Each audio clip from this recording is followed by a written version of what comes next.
السلام علیکم ورحمۃ اللہ وبرکاتہ ان الحمد للہ والصلاة والسلام علی سید الانبیاء وعلی آلہ وصحبہ اجمعین ما بعد فاعوذ باللہ من الشیطان الرجیم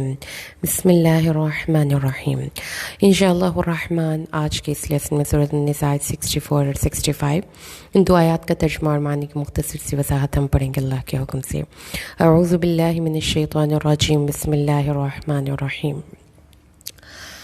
وما ارسلنا اور نہیں بھیجا ہم نے من رسول کوئی رسول اللہ سوائے اس کے لیطاع کہ اس کی اطاعت کی جائے باذن اللہ اللہ کے اذن سے۔ ولو اور اگر انہم ہوتے وہ اذ ظلموا انفسہم جب انہوں نے خود پر ظلم کیا تھا جاؤکا وہ آتے آپ کے پاس فاستغفروا اللہ اور اللہ سے استغفار مانگتے واستغفر اور استغفار کرتے لہم ان کے لیے رسول لوجدوا اللہ توابا رحیما اللہ کو وہ بہت توبہ قبول کرنے والا اور رحمان پاتے۔ فلا پس نہیں وربکا اور تیرے رب کی قسم ہے لا یؤمنون ان کا ایمان قابل قبول نہیں ہے حتی یحکموکا یہاں تک کہ وہ حکم بنا لیں تجھ کو فیما ان معاملات میں شجرا جو پھوٹ پڑ جائے بینہم آپس میں ثم پھر لا یجدو نہ پائیں فی انفسہم اپنے نفسوں میں حرج مما اس سے جو قضیتا تو فیصلہ کر چکا ویسلموا اور تسلیم کر لے اس کو تسلیمہ دل کی خوشی سے تسلیم کر لینا۔ اعوذ باللہ من الشیطان الرجیم بسم اللہ الرحمن الرحیم۔ وما ارسلنا من رسول الا ليطاع باذن الله ولو انهم اذ ظلموا انفسهم جاءوك فاستغفروا الله واستغفر لهم الرسول لوجدوا الله توابا رحيما فلا وربك لا يؤمنون حتى يحكموك فيما شجر بينهم ثم لا يجدوا في انفسهم حرجا مما قضيت ويسلموا تسليما۔ اور ہم نے کسی رسول کو اس لیے اور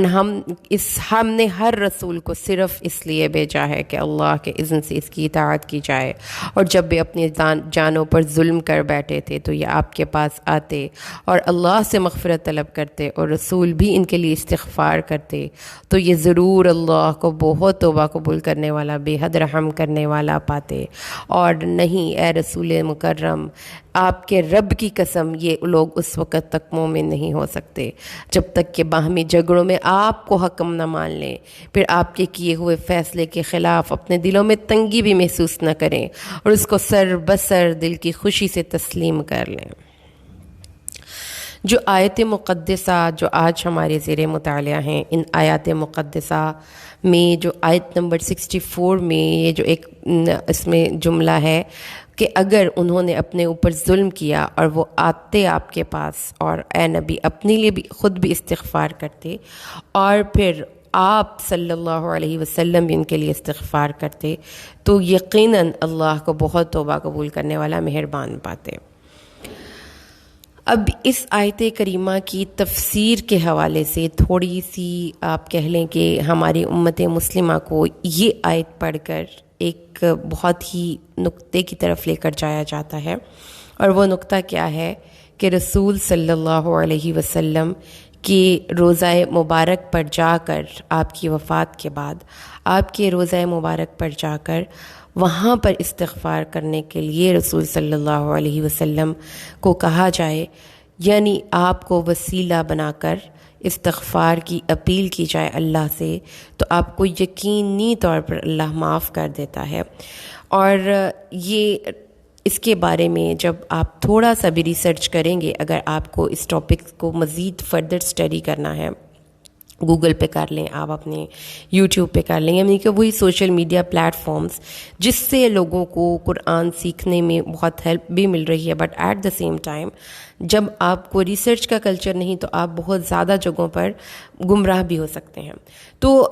اس وقت جو میں جس ویب سائٹ سے میں اس وقت آپ کے سامنے پڑھ رہی ہوں یہ ہے الطریقۃ البرہانیہ پاکستان۔ انہوں نے یہاں پر ایک پورا کا پورا آرٹیکل میں نے یہاں پہ پڑھا، اس کے علاوہ دو چار اور تفسیروں میں میرے ذہن سے یہ میری نظر سے گزرے یہ عقائد،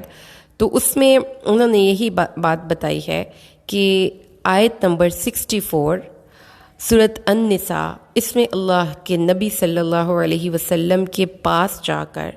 آپ سے استغفار کی اپیل کرنے کی آپ کو اجازت دی گئی ہے۔ نہ صرف یہ کہ اجازت دی گئی ہے بلکہ حکم دیا گیا ہے۔ تو اس لیے ہمیں رسول صلی اللہ علیہ وسلم کے روضے پہ جا کر توبہ قبول کروانے کے لیے آپ کے وسیلے کی ضرورت ہے، اور رسول صلی اللہ علیہ وسلم کی قبر پر جا کر آپ کے وفات کے بعد دعا کرنی چاہیے۔ آپ جب بھی اس ٹاپک کے بارے میں ریسرچ کریں گے تو آپ کو جس آیت کریمہ کا ریفرنس ملے گا وہ قرآن پاک کی یہی آیت ہے، سورۃ النساء آیت 64۔ اور رسول صلی اللہ علیہ وسلم کے روضے پر جا کر سلام کرنا، آپ کے دل کی باتیں چپکے کرنا، پھر آپ سے اجازت، آپ سے درخواست کرنا کہ اللہ تبارک و تعالیٰ کے حضور میں جا کر ہماری عرضیاں پہنچا دیجیے، کیونکہ آپ اللہ کے بہت پیارے حبیب ہیں۔ اب یہ ساری باتیں قرآن حکیم کی اس آیت سے استدلال کی جاتی ہیں۔ میرا ٹاپک اس وقت وہ نہیں ہے کہ اس کے وسیلہ کیا ہے اور ہمیں رسول صلی اللہ علیہ وسلم کی قبر کے پاس جانا چاہیے کہ نہیں جانا چاہیے۔ میرا ٹاپک اس وقت سورۃ النساء کی اس آیت کی تفسیر بیان کرنا ہے۔ تو اس آیت کی تفسیر کو جب آپ نے تفاسیر کی کتابوں میں پڑھا تو ہم شروع سے پڑھ رہے ہیں جو اس میں آپ نے یہ دیکھا کہ ہم یہاں پر ایک خاص واقعے کی طرف سے ان آیات کو پڑھ رہے ہیں۔ جیسا کہ آپ سب کو پتہ ہے، ہم نے پچھلے لیسنس میں بھی وہ واقعہ پڑھا تھا کہ ایک یہودی اور ایک انصاری جو کہ منافق تھا، دل میں اس کے ایمان راسخ نہیں ہوا تھا، اس کا جھگڑا ہو گیا۔ یہودی چونکہ حق پر تھا اس لیے اس نے یہ فیصلہ کیا کہ یہ فیصلہ، اس مقدمے کا فیصلہ نبی کریم صلی اللہ علیہ وسلم سے کروایا جائے، جبکہ دوسرا شخص جو تھا منافق، اس نے پہلے کوشش کی کہ یہ فیصلہ کعب بن اشرف کرے جو یہودیوں کا عالم تھا۔ جب اس کو مرتا کیا نہ کرتا جانا ہی پڑا نبی کریم کے پاس صلی اللہ علیہ وسلم، اور فیصلہ اس کے خلاف ہو گیا، تو اس نے سوچا کہ اس فیصلے کو کسی اور سے کیوں نہ کروایا جائے، جیسے کہ آپ کا اگر کسی ایک سیشن کورٹ سے فیصلہ ہو جائے تو آپ ہائی کورٹ میں چلے جاتے ہیں۔ تو وہ حضرت عمر کے پاس گئے اور جا کر اپنا مقدمہ ان سے فیصل کروانے لگے، لیکن جب حضرت عمر کو یہ معلوم ہوا کہ اس مقدمے کا فیصلہ پہلے ہی نبی کریم کر چکے ہیں صلی اللہ علیہ وسلم اور یہودی کے حق میں کر چکے ہیں، تو آپ نے اس منافق کے گردن مار دی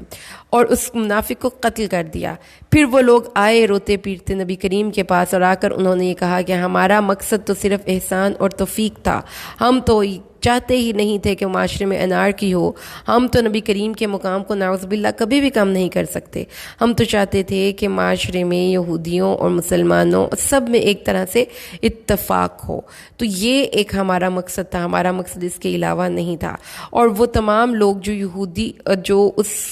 شخص کی یعنی کہ اس منافق شخص کی طرف داری کر رہے تھے، ان سے نہ صرف یہ کہ رسول صلی اللہ علیہ وسلم کے فیصلے کے بعد کسی اور سے فیصلہ کروانے کے فیصلے کی حمایت کی غلطی ہوئی، بلکہ ان کے ساتھی سے واضح طور پر ایک بہت بڑی غلطی ہوئی، کیا کہ رسول صلی اللہ علیہ وسلم کے فیصلے کے آگے کسی کا فیصلہ کرنا۔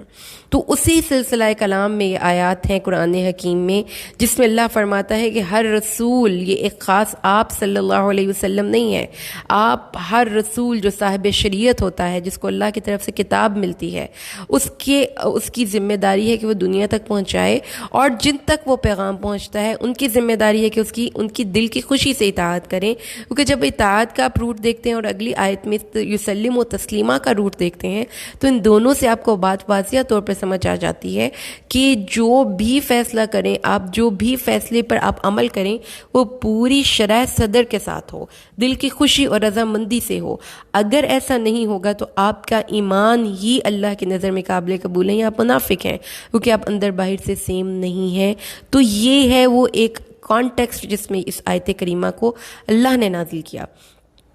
اس میں جاؤک فاستغفر اللہ، اگر وہ آپ کے پاس آتے، یعنی یہ اس خاص کانٹیکسٹ کی بات ہے کہ جس میں ان لوگوں نے اس مقدمے کے بعد حضرت عمر فاروق رضی اللہ تعالیٰ عنہ کے خلاف فرد جرم عائد کرتے ہوئے ان سے قصاص کا مطالبہ کیا، تو اللہ نے فرمایا وہ آپ کے پاس آتے اور آ کر اپنی استغفار کرتے تو اللہ کو بہت توبہ قبول کرنے والا اور مہربان پاتے، یعنی یہ کہ وہ اپنی غلطی کو مان کر اس کی اصلاح کی کوشش کرتے۔ اور نبی کریم صلی اللہ علیہ وسلم کو بحیثیت ایک لیڈر اللہ نے بار بار یہ بات بتائی ہے کہ جب ان کے فالوورز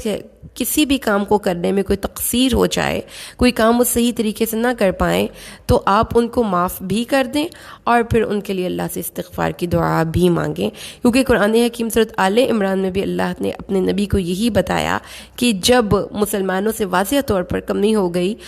جنگ کے موقع پر آپ کی حکم عدولی ہو گئی ان سے، تو پھر اللہ نے اپنے نبی کو بتایا کہ ایسا نہیں کرنا کہ اب آپ نے ان کے لیے سخت ہو جانا ہے۔ فَبِمَا رَحْمَةٍ مِّنَ اللَّهِ لِنْتَ لَهُمْ، تو اللہ نے فرمایا یہ اللہ کی رحمت ہے کہ آپ کا دل ان کے لیے نرم ہے، اور اب بھی آپ جب ان کو اپنی محافل میں شامل کریں، وَشَاوِرْهُمْ فِي الْأَمْرِ، ان سے اپنے معاملات میں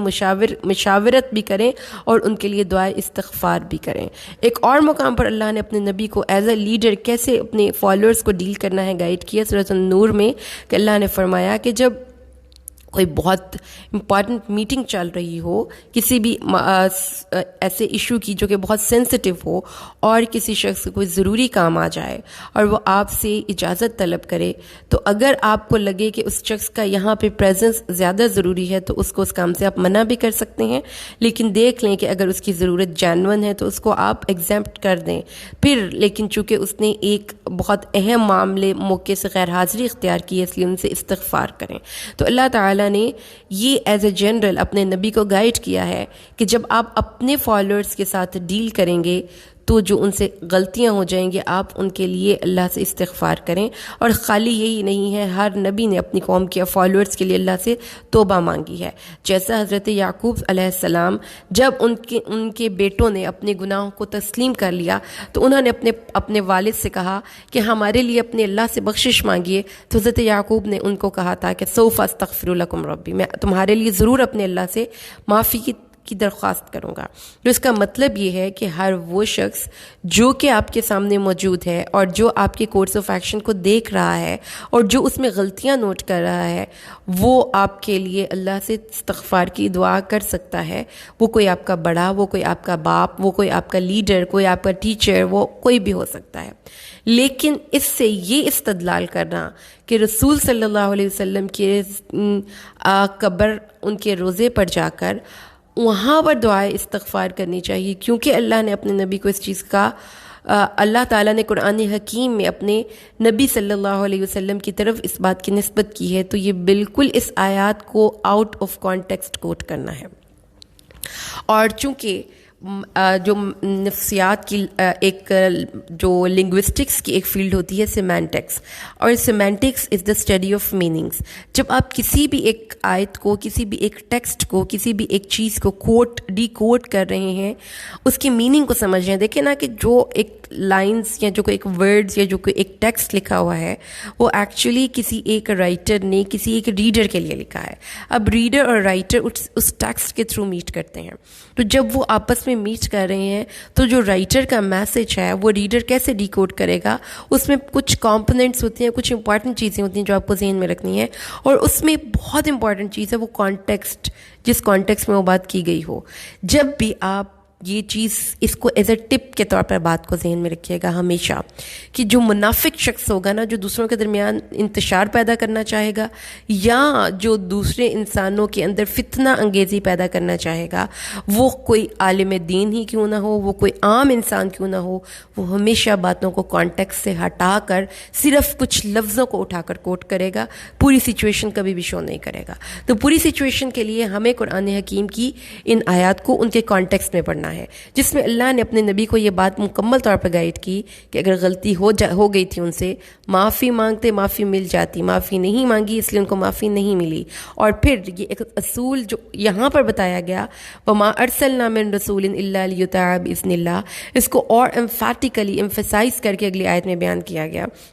جس میں اللہ نے قسم کس کی کھائی؟ اپنی ذات کی قسم کھائی، اور اس اپنی ذات کو منسوب کیا اپنے نبی سے، یعنی تیرے رب کی قسم، اے نبی تیرے رب کی قسم، یعنی اپنے آپ کو منسوب کر لیا صرف اپنے نبی سے، کہ ساری دنیا میں اگر میں صرف تیرا رب ہوں تو پھر صرف اسی شخص کا ایمان قابل قبول ہوگا جو نبی پاک صلی اللہ علیہ وسلم کے کیے گئے فیصلوں پر سر اطاعت کام کرے۔ صرف زبانی کلامی اظہار محبت سے کام نہیں چلنے والا، قیامت کے دن اللہ کے نظر میں کسی بھی ایسے شخص کا ایمان قابل قبول نہیں جس شخص نے نبی کریم کے فیصلوں پر سر اطاعت خم نہ کیا. جیسا کہ میں نے ایک بڑی خوبصورت بات میں نے بھی سنی، کسی ایک عالم دین صاحب فرما رہے تھے، وہ کہہ رہے تھے کہ اگر آپ سعودی عرب میں جاتے ہیں یا اگر آپ امریکہ میں کہیں پہ بھی جاتے ہیں، وہاں پر جو اس ملک کی کرنسی یا سکہ ہوتا ہے وہی چلتا ہے. اگر کسی ایک مشین میں آپ نے کوائن ڈال کر کوئی پیپسی نکالنی ہے تو اس میں اگر آپ حج پہ گئے ہیں تو اس میں جو کوائن پڑے گا وہ سعودی عرب کا ہی پڑے گا. تو اسی طریقے سے قیامت کے دن سکہ نبی کریم کا جمے گا صلی اللہ علیہ وسلم. فلا و ربک، نہیں اور تیرے رب کی قسم ہرگز نہیں. دیکھیے اس میں کتنی نفی کے صیغے ہیں. لا نہیں، لا یؤمنون نہیں، و ربک اور تیرے رب کی قسم نہیں، ہرگز نہیں، ایسا ہو ہی نہیں سکتا. ان کا ایمان ردی کی ٹوکری میں اٹھا کر پھینکا جائے گا. کن کا؟ جو اپنے معاملات میں آپ کو حکم نہیں بناتے اور آپ کو حکم بنا کر آپ کے فیصلوں پر سر اطاعت خم نہیں کرتے، اور اگر آپ کے فیصلوں کے پر ان کے دل میں تنگی بھی ہو جائے، دل میں حرج کی کیفیت پیدا ہو جائے، دل تنگ ہو جائیں، اس بات کو مان تو رہے ہیں لیکن دل نہیں خوش اندر سے، تو ان کا ایمان قابل قبول نہیں. This is very very very sensitive issue. تو یہ آیات جب آپ اسے اگلی آیت سے اور پچھلی آیت سے کانٹیکٹ سے ہٹا کر پڑھیں گے تو جو بھی یہ کہتا ہے کہ رسول صلی اللہ علیہ وسلم کے روزے پر جا کر دعا مانگنے کی استدلال اس آیت سے ہے، اس سے اگلی آیت میں تو اللہ نے واضح طور پر فرما دیا کہ ہر معاملے میں اطاعت رسول کرنی ہے، اور خاص طور پر کب؟ جب تم پھنس جاؤ، جب جھگڑے کی کیفیت آ جائے، تو اس وقت جب رسول پاک صلی اللہ علیہ وسلم کی حدیث سامنے آ جائے تو پھر تو اسی وقت سر جھکا دینا ہے. اگر نہیں جھکاؤ گے تو پھر تمہارا ایمان اللہ کی نظر میں لا یؤمنون. اللہ نے ایک جسے کہتے ہیں نا ریجیکٹڈ، جیسے کبھی آپ کسی جگہ پر اپنی کوئی تھیسس سبمٹ کرواتے ہیں، اس میں بڑا سا ریجیکٹڈ لکھ کر واپس بھیج دیتے ہیں، یور ایمان ول بی ریجیکٹڈ،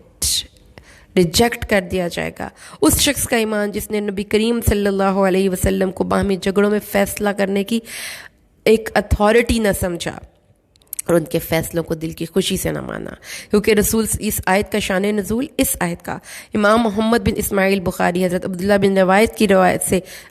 بن زبیر کی روایت سے بیان کرتے ہیں کہ انصار کے ایک شخص نے حضرت زبیر سے نبی کریم صلی اللہ علیہ وسلم کے سامنے زمین کو سیراب کرنے والی پانی کی ایک نالی میں جھگڑا کیا. یعنی حضرت زبیر کے اپنا پانی تھا، ان کی نالی سے گزرتا تھا، ان کے کھجوروں کے کھیت میں لگتا تھا. وہ دوسرا شخص جو جھگڑالو تھا اس نے کہا کہ مجھے بھی پانی دو. تو وہ آ کر جھگڑا کرتے ہوئے حضرت عبداللہ کا جو ایک شکایت ہے وہ نبی کریم صلی اللہ علیہ وسلم کے پاس لے کر آیا. اللہ کے نبی نے فرمایا ٹھیک ہے کہ تم پہلے اپنے باغ کو سیراب کر دو اور پھر پانی اس کو دے دو. وہ کہتا تھا کہ پانی بیک وقت لگے، یعنی اس کے باغ میں بھی اور میرے باغ میں بھی. تو جب آپ نے یہ فیصلہ کر دیا، کیونکہ جس کی چیز ہے پہلے تو اسی کا حق ہے نا، تو انہوں نے کہا کہ پانی تم لگا دو اور اپنے بھائی کو دے دو، یعنی اس پر احسان کرو. لیکن جو دوسرا شخص تھا جو منافق تھا اس نے کہا اسی لیے آپ نے اس کے حق میں فیصلہ کیا کیونکہ آپ کا چچا زاد ہے. دل میں تنگی محسوس کی، فیصلہ تو مان لیا. اللہ کے نبی نے آپ اس انصاری کی یہ بات سن کر آپ کے چہرہ مبارک متغیر ہوا. آپ نے حضرت عبداللہ سے کہا اب پانی روک لو، پوری طرح پانی لگاؤ اور پھر اتنا پانی دو کہ تمہاری دیواروں کی طرف لوٹ جائے، یعنی اس کو پانی مت دینا. تو حضرت زبیر نے فرمایا خدا کی قسم مجھے یقین ہے کہ یہ آیت اسی بات پہ نازل ہوئی ہے، اسی واقعے پہ نازل ہوئی ہے. امام جریر نے اس کے شان نزول میں 2 اور حدیثیں بھی ذکر کی ہیں جو پیچھے ہم نے منافق اور یہودی کے جھگڑے کے حوالے سے پڑھا تھا، اس کی کہ ایک منافق اور یہودی کا جھگڑا ہو گیا. یہودی چاہتا تھا کہ فیصلہ مقدمے کا فیصلہ نبی پاک سے کروائے اور منافق کہتا تھا کہ وہ آپ سے نہ کروائے. جب وہ کعب بن اشرف سے فیصلہ کروانا چاہتا تھا، اس سے نہ ہوا تو آپ کے فیصلے کے بعد وہ حضرت عمر فاروق کے پاس گیا اور ان سے فیصلہ کروانا چاہا. تو اس وقت حضرت عمر نے اس منافق کی گردن اڑا دی اور یہ کہا کہ جس نے نبی پاک کے فیصلے کو نہیں مانا اس کے متعلق عمر کا یہ فیصلہ ہے. تو اس بات ان آیات پر اللہ نے یہ اپنی مہر ثبت کی کہ آپ صلی اللہ علیہ وسلم کے فیصلے امت میں ایک سپریم اتھارٹی ہیں، ان کے فیصلوں کے خلاف کہیں پہ اور فیصلہ نہیں کیا جا سکتا، اس فیصلے کو ماننے والے کو دل کی خوشی سے ماننا ہی ہوگا، اس لیے کہ وہ اس کی عقل اس کی حکمت تک رسائی حاصل کرے یا نہ کرے، اس کو بہرحال یقین رکھنا چاہیے کہ رسول اپنی مرضی سے کچھ نہیں بولتا۔ رسول صلی اللہ علیہ وسلم کے فیصلے پر اعتراض مطلب کا خالق کل کائنات کے فیصلوں پر اعتراض، اور اس چیز کی تو ایک اسلامک شریعت میں اجازت ہی نہیں دی جا سکتی۔ اس لیے جو لوگ بھی اس آیت کو کانٹیکس میں پڑھنا چاہتے ہیں وہ یہ سمجھ لیں کہ پچھلی آیت میں جو اللہ نے فرمایا آپ سے استغفار کرتے، اس سے اگلی آیت میں اللہ نے فرمایا ہے کہ استغفار کرنے آپ صلی اللہ علیہ وسلم کا مقام معاشرے میں یہ ہے کہ جو آپ کے فیصلوں پر کے برخلاف اور کسی اور کا فیصلہ مانتا ہے، وہ خود اس کی اپنی ذات ہی کیوں نہ ہو، اس کا مقام اللہ کی نظر میں رد ہے، اور اللہ تعالیٰ اس کی کسی بھی عمل کو قبول نہیں کرتا۔ لا یؤمنون فلا وربک لا یؤمنون، یہ ریجیکشن کی ایک بہت بڑی مہر ثبت ہو گئی۔ اللہ ہمیں اس سے بچائے، آمین۔ بارک اللہ لی ولکم فی القرآن الحکیم ونفعنی وإیاکم بالآیات والذکر الحکیم۔ السلام علیکم۔